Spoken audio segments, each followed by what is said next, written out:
Salve galera, como vocês estão? Estou aqui mais uma vez. Bom, antes deixa eu me apresentar, né? Meu nome é Lucas, faço parte do coletivo T2 Jova Crew e venho aqui hoje apresentar mais um workshop para vocês, dessa vez um workshop de fotografia. Então, antes da gente ir para essa imersão, né, para esse encontro, vou te falar um pouquinho sobre o que é esse projeto, né, e o que a gente tem pensado para ele. Então, esse workshop ele faz parte de um projeto chamado Jova Fashion Week, que consiste em realizar um desfile na quebrada aqui, né, onde a gente mora, tendo como ideia trazer a cultura da moda para as pessoas de periferia, porque a moda em si é uma cultura bem elitizada, então a nossa proposta é transformar isso na linguagem periférica e trazer da melhor maneira para esse público, né, com as características que a gente tem aqui. E o workshop de hoje é mais um complemento para essa ação, né? Então a gente traz aqui o elemento da fotografia, que é muito importante na moda. Então eu vou estar comentando aqui um pouquinho com vocês, beleza? E hoje é o nosso último workshop, então aproveita. Se você ainda não assistiu os outros workshops, você está perdendo, porque o conteúdo está muito massa. A galera do T2 veio com tudo. Então volta lá, vai lá, você provavelmente está no YouTube agora. Volta, assiste os outros vídeos depois de assistir esse aqui, beleza? Então já deixa seu like, já se inscreve no canal, deixa seu comentário aí para saber se você está gostando e vamos lá. Bom galera, começando aqui, vou falar um pouquinho sobre a nomenclatura. Então, fotografia, a gente pensa nas palavras separadas, né? Foto e grafia. Foto vem de luz e grafia vem de escrita. Então a gente pode subentender que fotografia seria como registrar, prescrever a partir da luz, da exposição luminosa, uma imagem, né? Partindo para a história, o primeiro registro de fotografia que temos foi na França, em 1826, com o fotógrafo Joseph Nicéphore Niepce. Entretanto, essa história é um pouco controversa, porque há quem diga que antes mesmo desse relato já existiam outras pessoas, alquimistas, que faziam algo que seria semelhante a uma foto. Então, ainda é uma zona cinzenta a respeito disso, beleza? Quem nunca assistiu Harry Potter lembra daquela cena onde a gente via os jornais, né, com fotos se mexendo? Antigamente as pessoas pensavam nas fotos mais ou menos assim, sabe? Era como se fosse um registro, uma captação da sua alma, do seu interior. Então as pessoas tinham um pouco de medo, era como se fosse tipo bruxaria, sabe? Então antigamente, quando estava ainda tendo os primeiros relatos de foto, né, de imagem, as pessoas olhavam aquilo como algo mágico e tinham até medo, porque era como se você estivesse sendo aprisionado naquele instante, né? A sua alma estava sendo aprisionada naquele instante. Então é bem curioso, né? Como as pessoas pensavam antigamente e como a foto hoje em dia é muito presente no nosso cotidiano. A gente não consegue conviver sem tirar fotos, né? Sem ter esses registros. Já a primeira câmera, a primeira câmera fotográfica, ela surgiu em 1839, que também foi criada por um francês chamado Louis-Jacques Mandé. Desculpa a pronúncia, tá? Eu não sou especialista em francês, mas eu tô trazendo informação aqui para vocês. Mas foi só por volta de 1888 que essa nova arte da fotografia tomou popularidade. Então ela começou a se tornar mais comum em 1888. Com o surgimento de uma marca chamada Kodak. Essa marca Kodak, que até hoje é muito conhecida, inclusive até pelos filtros também, né, Kodak Black e as câmeras, é uma marca nova-iorquina, né, uma marca de Nova York, que atua no ramo da fotografia até hoje, como eu falei. A Kodak, ela foi criada por um inventor fotográfico chamado George Eastman, que revolucionou a fotografia ao desenvolver uma máquina que podia ser transportada. Então olha que louco, antigamente as máquinas eram todas fixas, então não existia câmera como a gente vê hoje, que a gente pode transportar, guardar na mochila. Era tipo, imagina aí, um tripé com a câmera, é como se fosse uma câmera mesmo, onde você envolvia com um pano assim, era toda uma logística para conseguir tirar uma única foto, né? E era muito mais difícil o processo e mais complicado e dependia de vários fatores externos. E aí a Kodak revolucionou, trazendo a primeira câmera portátil, digamos assim, né? Ainda era aquele trombolhão, mas já era uma coisa muito revolucionária para a época. Quem não lembra daquele episódio do Chaves em que o Seu Madruga tinha que fotografar ali o pessoal da vila e usava aquele trombolhão ali para fotografar as pessoas, né? A Kodak também foi responsável por trazer o primeiro filme fotográfico colorido ao mercado. Isso só lá no século XX. Então, além das câmeras fotográficas, né, as máquinas fotográficas portáteis, começou-se a ser comercializado câmeras que imprimiam as fotos coloridas, né? E, inclusive, nessa época, existiu uma câmera que foi muito revolucionária e é conhecida até hoje, que é a Polaroid. Você já deve ter visto em algum lugar, ou em algum filme, série, que é aquela máquina bem pequenininha que quando você tira a foto, ela já sai a foto automaticamente, né? Inclusive tinha até um espacinho onde as pessoas preenchiam com o nome para poder ter junto ali na imagem. E com o passar do tempo, as câmeras que antigamente eram analógicas se tornaram câmeras digitais. Você está assistindo agora esse workshop através de uma câmera digital. Antigamente as câmeras eram analógicas, então existia todo um processo, inclusive a gente não tem mais nem rolo, né? Rolo de filme para câmera. Agora é um cartão, a gente pode registrar isso a partir de outros meios, né? Antigamente a gente tinha um rolo fotográfico, então a pessoa tinha que ir lá, se fosse em fotos, tinha que pendurar. Você já deve ter visto isso em algum lugar, né? Onde as pessoas penduravam as fotografias e tinham que esperar até elas ficarem naquele formato final, né? Porque ele levava um processo até químico ali envolvendo a foto. Então tinha que esperar um tempo mesmo até ela secar, vamos pôr assim, né? E ficar pronta para poder ser vista ou vendida, enfim, beleza? Então, passando-se alguns anos, as câmeras passaram de ser analógicas e se tornaram digitais. Essas inovações proporcionaram o surgimento de equipamentos cada vez mais sofisticados e complexos, né? Introduzindo novas tecnologias, com mais recursos, até simplicidade também na hora de captar. Eles eram complexos internamente, mas para quem era usuário era muito mais fácil de usar uma câmera e com mais qualidade também, durabilidade, etc. Mas galera, falando sério aqui, o que diferencia um bom fotógrafo não é o seu equipamento. O bom fotógrafo se diferencia através do seu estudo, e a gente precisa estudar sobre fotografia. Então vamos falar um pouco sobre as diretrizes visuais da fotografia? Chega aí! Bom, antes de falar sobre elas, eu quero te avisar que esse workshop é um pequeno recorte de uma vivência que eu tive através desse assunto.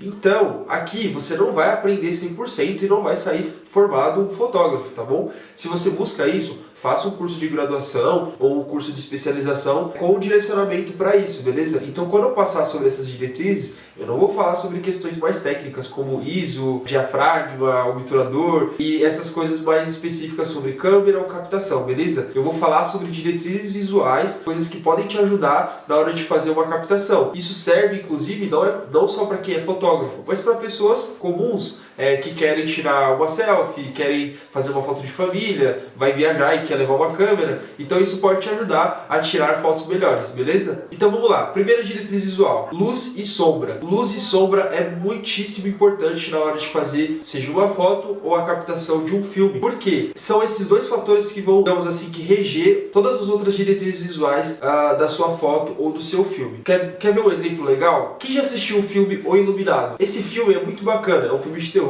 Se você não assistiu, vai assistir, mas já vai como? Já vai levando aqui a sua pipoquinha, porque é um filme pesado, assim, né? Mas vamos lá. No Iluminado tem uma cena muito legal, não é aquela do Machado, hein? É outra cena que acontece em um bar. O personagem do Jack Nicholson, que interpreta um personagem também chamado Jack, ele fica em cima de uma mesa de bar, então ele se apoia ali e a luz ela bate de baixo para cima, enfatizando as olheiras, a sombra do nariz e da boca, fazendo com que o personagem fique com aquele ar mais maligno, sabe? Uma sensação de medo de quem está assistindo o filme. Então isso é uma boa sacada do diretor a utilizar a luz e a sombra a favor da cena, né? E existem vários outros exemplos e aplicações de personagem. O nome técnico para esse jogo de luz e sombra pode ser chamado de low-key ou top-down lighting, que significa, pode ser jogado de cima para baixo, a luz com a sombra embaixo, ou vice-versa, de baixo para cima. Geralmente, de cima para baixo, enfatiza outras áreas que formam um triângulo e elas dão uma sensação de rosto meio encaveirado, vamos dizer assim, sabe? Um filme que usa isso com muita frequência é o recente filme do Coringa, não sei se você já assistiu, mas existem várias cenas que potencializam esse jogo triangular de sombra no rosto do personagem, enfatizando esse ar maligno, né? Próxima diretriz visual, cor. A cor também é outro fator fundamental na hora de tirar uma foto ou fazer uma captação.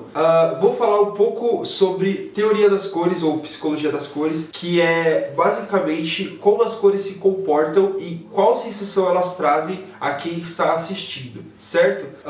Vou dar um exemplo. O vermelho, claro, todas as cores elas podem se comportar de maneira diferente. Então, por exemplo, o vermelho ele pode se comportar no lado mais amoroso, então da paixão, né, aquela coisa caliente, mas o vermelho também pode se comportar com o horror, por exemplo, num filme de terror, porque você associa ao sangue, né? Então, vê como a mesma cor pode se comportar de maneiras diferentes. E outro detalhe, as cores juntas podem se comportar de outras maneiras, certo? Então, o vermelho atrelado a outra cor pode se comportar de uma outra maneira. Por exemplo, o vermelho e o amarelo te lembra o quê? McDonald's. Então te dá fome, certo? Então não necessariamente aquela cor vai sempre ser atrelada a uma sensação.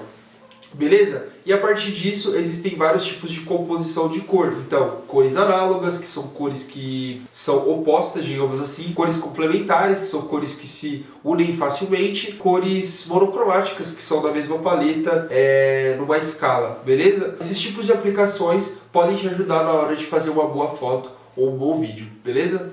Próximo tópico, composição. Composição, para mim, é uma das coisas mais legais da fotografia. Por quê? O jogo que você faz com a composição é o que dá um ar diferencial na sua imagem. Por quê? Na hora de fazer uma boa composição, você está pensando em vários detalhes e eu vou te explicar eles agora. Primeira regra da composição, uma regra muito básica que a gente aprende, regra dos terços. Quando você vê um vídeo, um retângulo aqui que você está provavelmente assistindo, você tem que imaginar o enquadramento da seguinte forma. Pense no jogo da velha. Então, duas linhas verticais, duas linhas horizontais, né? Uma em cima e uma embaixo. Um jogo da velha. Vão aparecer 4 pontos no seu imaginário, correto? No caso, esse vídeo está centralizado, mas se eu quisesse fazer uma boa foto, para eu poder usar, por exemplo, um texto ou alguma outra coisa, eu posso jogar o meu foco um pouquinho para os meus 2 pontos aqui. E aí esse espaço fica livre. Se eu quiser brincar com sobreposição, se eu tivesse um fundo mais longe, eu poderia trazer o meu foco ali mais para frente e brincar com o fundo lá atrás. Tá vendo que essa parte também faz parte da minha imagem? Isso você tem que pensar. Não é só o objeto, você tem que pensar no todo. E aí a ideia é você, de fato, grudar o seu objeto principal nessas intersecções e brincar com essa questão de sobreposição. E aí que eu entro no próximo tópico, que é sobre padrões e texturas, certo? Mas antes eu quero te dar aquela dica zica para você fazer as suas fotos ou os seus vídeos, que é o quê? O fotógrafo, ele faz um pouco de um trabalho de adivinho, assim. Você deve se perguntar, nossa, adivinho? Além de fotografar, eu tenho que ficar adivinhando as coisas. Não é bem por aí, mas assim, só pra você entender, a foto é momento, são segundos até acontecer alguma coisa. Então o que você precisa fazer? Você precisa antecipar o que vai acontecer. Quando você trabalha muito tempo com isso, você acaba pegando e meio que antecedendo algumas cenas.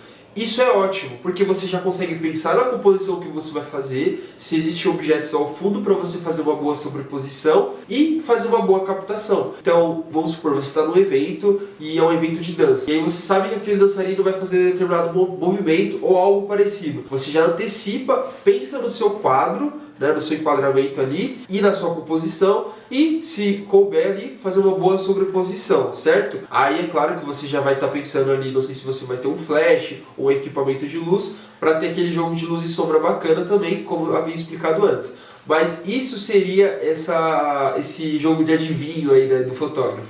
E por fim, o último tópico, padrões e texturas. O que são padrões? Padrões nada mais são do que padrões. Então na sua foto você vai ver várias coisas se repetindo ou coisas parecidas que passam sensações parecidas. Vou dar um exemplo. Você está tirando foto de uma obra de pedreiros e aí você vê vários tijolos enfileirados ou você vê vários cimentos empilhados. Isso são padrões. E não só porque são objetos iguais, mas às vezes as formas que os objetos têm e se encaixam criam padrões. Então você sempre, uma boa dica é você sempre pensar a sua foto como formas. Eu tenho uma forma, tá vendo meu contorno aqui? Isso aqui tem uma forma. Então tudo isso você deve pensar na hora de fazer uma captação, porque isso pode te ajudar a ter um resultado ainda melhor, beleza? E texturas, nada mais são do que as texturas dos seus objetos. Isso também pode te ajudar numa boa captação. Por exemplo, você está fotografando uma formiga, sei lá, você trabalha no National Geographic e aí você quer capturar uma formiga subindo numa árvore.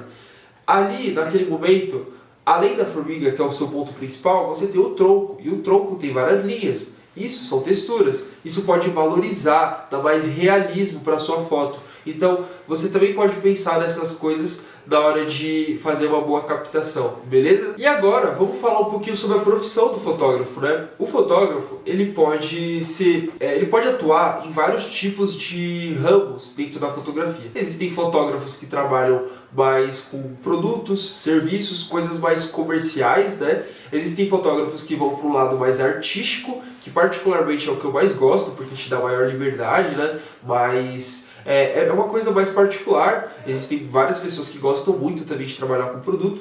E existe o fotojornalismo, que são os fotógrafos que estão ali em ação, né, registrando momentos históricos. Quem nunca abriu aquele livro de história e viu uma foto super curiosa, às vezes de um soldado trocando uma bala, ou sei lá, alguém proclamando alguma coisa e era uma foto, não sei, sabe? E aí você deve estar pensando, caraca, como que aquele fotógrafo conseguiu chegar naquele momento ali e registrar aquilo? Pois é um trabalho muito complicado. E aí que entram também as lentes, né, a sabedoria do fotógrafo de antecipar, como eu falei. Então tudo isso, graças ao fotógrafo, se tornou histórico, né? As fotos que você mais conhece aí, né? E aí eu queria citar aqui dois exemplos bacanas, que dentro do fotojornalismo a gente tem dois fotógrafos muitíssimo famosos mundialmente, que são o Sebastião Salgado e o Gervásio Batista, né? Que são dois caras incríveis que trabalham nesse ramo. E por último, galera, para finalizar o nosso workshop, como eu estou usando a minha câmera aqui e não posso trazer algo mais técnico aqui para vocês, eu queria lançar um desafio. A partir do que você aprendeu com as teorias que você ouviu aqui nessa aula, eu queria que você tentasse aplicar isso em uma foto. E aí, quando você fizer essa foto, você pode aplicar mais de uma desses conceitos que eu expliquei, ou um só. Vá trabalhando com a sua criatividade e aos poucos se dê a liberdade de estudar, tá bom? Você não vai começar 100%, você não vai ser bom de cara, é normal e tudo tem o seu tempo, passo a passo, beleza? E espero que a sua foto tenha um ótimo resultado, beleza? Então vai lá, tira essa captação, coloca na legenda o que você usou, o que você aprendeu aqui na aula e não se esquece, marca o T2GivaCrew, então, @T2GivaCrew, marca a Torre Trend também pra gente estar compartilhando também lá no nosso Instagram. Compartilha isso com seus amigos, leva esse workshop para as outras pessoas, para que elas também possam aproveitar esse conteúdo que é gratuito, beleza? Então, galera, muito obrigado, satisfação de estar aqui com vocês, finalizando o nosso último workshop. Já segue a gente no Instagram, porque é lá que a gente avisa, e já ativa o sininho aqui no nosso canal para quando sair algum vídeo, você já ser sinalizado no seu YouTube, beleza? Valeu!